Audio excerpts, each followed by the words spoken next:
Uy, gamay ra. Ang taga-Tupas. Okay, taga-Turquoise. Uy.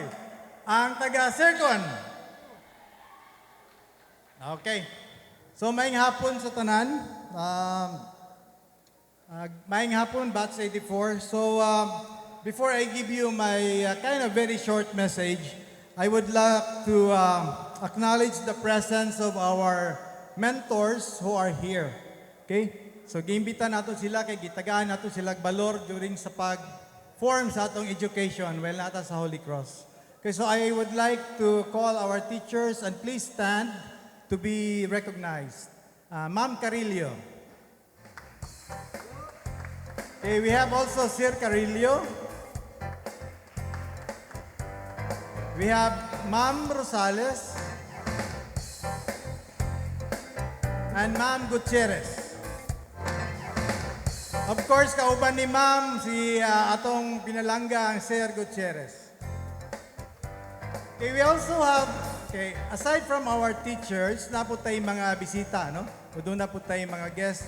Dili nato sila ka-batch, pero suod sa dughan sa batch 84. So if you see them, you say hi to them, okay? And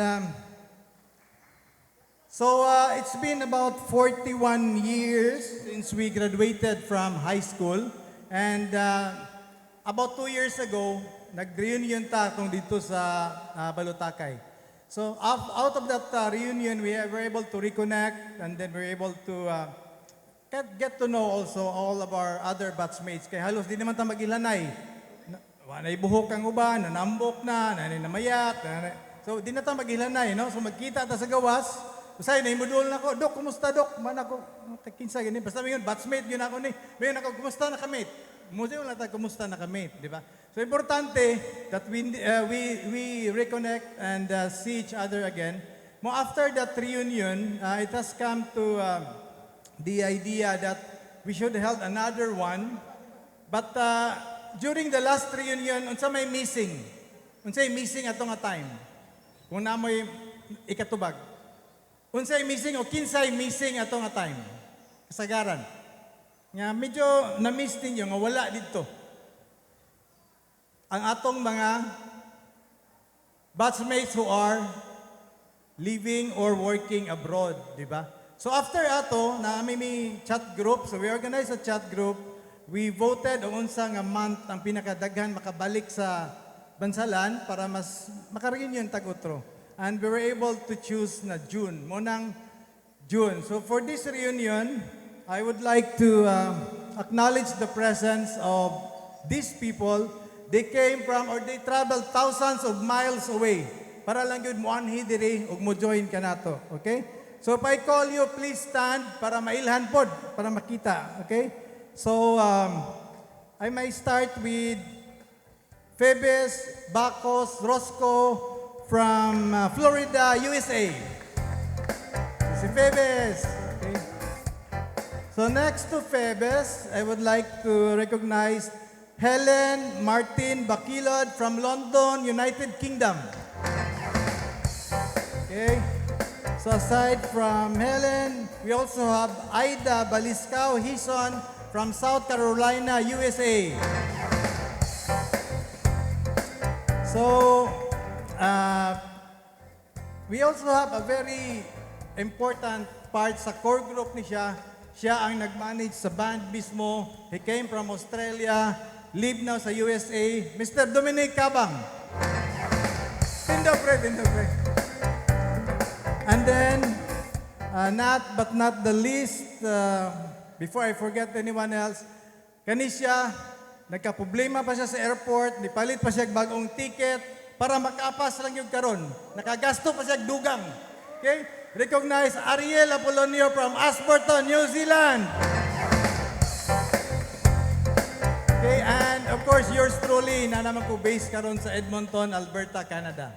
Okay? So from now, this gathering is also made possible by people who work behind the scene. Muni sila ang maadlaw o magabi, mabunog ni sila kay sige yung text nila, sige pa follow up. kung saan idangatan sa reunion. Kaya di na ba lalim mag-organize og reunion? Okay? These are your members of your core group. Please stand to be recognized. Di na ko isa-isahon. Members sa core group, palihog tindog. Mauni sila ang nagtrabaho, buntag, gabi Sigihan ako nigkuha, bunog kayo ni sila sa kuha. Sigihan ako follow up. Okay? So, give thanks to them. And aside from this, di gini ma-successful kung wala atong center of attraction. Ang atong Batch 84 band members. Sino na kayo sahon siguro? Romeo Margarce, Naldo Gabisan, Lito Kapuyan, Martimiano Idulan. Of course, atong important guest, Piring Carillo. So guys, I won't make this long. Okay, ako na lang i-shortcut ha. Kaya dagat taas-taas mo na akong gisulat, God. Okay, so again, I want to thank each one of you for your unending support. No? Kaya di ni maging successful kung kami-kami rapod. So di man pwede nga ang mag-reunion, isa ka section, di man maayo na. Kaya together, we are Batch 84. Di man naingon nga sa Donix lang, Tupas lang. So we are Circon lang. So we are all united as Batch 84. So that makes us distinct and unique sa mga batches sa Holy Cross. One big round of applause sa tuwang tanan. So now, we have some house rules that we need to follow pag nata diri sa gym, no? So number 1 is no smoking. Kung pwede, dito manigarilyo sulod. Manigarilyo ta sa gawas, okay lang. Okay, kaya namang gayuban, doon ay cancer, na mga sakit. So better avoid smoking inside. Okay? And next one, drink on moderation. Dito mo inom og daghan. Natay bar diri, mag-start ni sila serve og drinks 6 o'clock hangtod 11. Unlimited drinks na siya. Ladies drink ug kuan. So mo set up ni sila karon taod-taod. Doon na po tayo coffee shop diha eventually nga mo set up. Mag-serve po sila coffee later. Kaya daghan po gusto kape. Okay? And then we have catering nga kita mismo nagastuan And then so let's enjoy the night. And okay. And so I'll give this to Jampong now or Angie. They will guide us through the music and fun and games that will follow soon after. So let's enjoy, reconnect, and reminisce our school years together as Batch 84 of Holy Cross. Maayong hapon. Alright, maraming salamat, Doc Carlo Barrio.